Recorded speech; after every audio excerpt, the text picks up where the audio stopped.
Kenapa Tuhan Yesus ini seringkali kalau dia melayani, dia suka sekali berikan perumpamaan.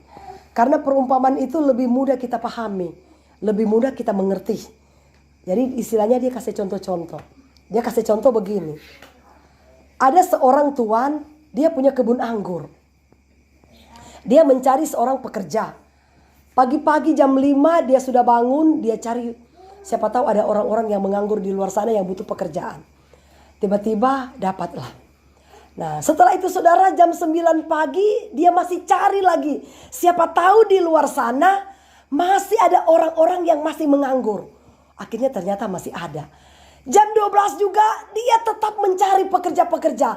Jam 3 petang tetap juga dia masih mencari pekerja-pekerja. Sampai jam 5 petang dia masih mencari pekerja-pekerja di luar sana untuk bekerja di kebun anggurnya.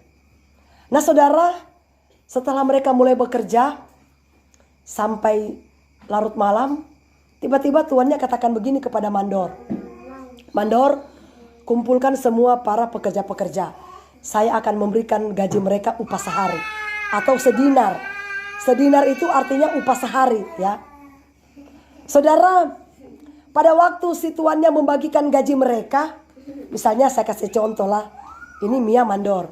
Kira-kira gaji mana yang lebih besar? Yang bekerja 1 jam atau yang bekerja 5 jam? Nah, ini saudara menurut aturan dunia ya. Tetapi saudara, ini Alkitab ini katakan begini. Ketika si tuannya ini membagikan gaji, kok dia bagi gaji sama rata? Orang yang bekerja dari pagi sampai malam, dia cuma mendapatkan upah sedinar. Orang yang bekerja dari jam 5 sampai malam, kok dia tetap dapat sedinar? Akhirnya mereka bersungut-sungut. Tuhan, kenapa engkau tidak adil?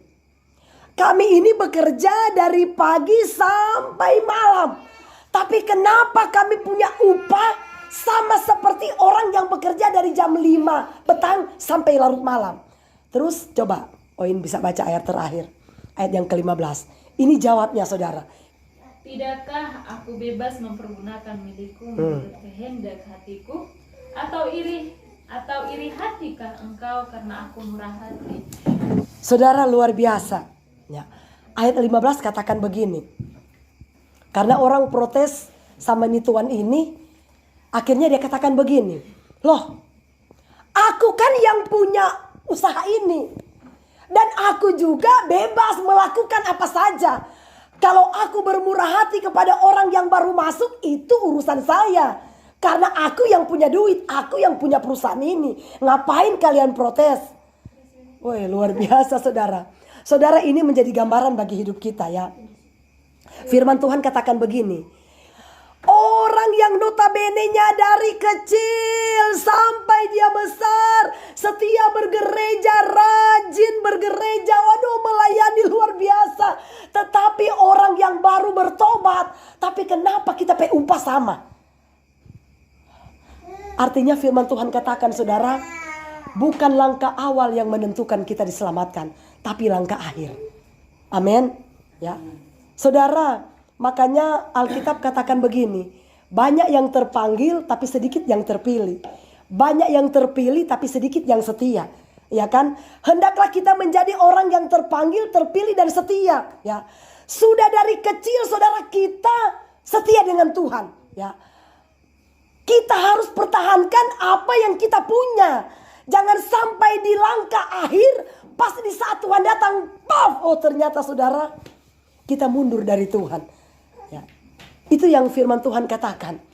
Ya, berarti langkah akhirnya yang menentukan hidup kita itu diselamatkan atau tidak. Tapi yang berhak menghakimi hidup manusia itu bukan pendeta, bukan siapapun. Tapi yang berhak menghakimi kita itu adalah Tuhan. Amin. Karena dialah yang menentukan apakah kita diselamatkan atau tidak.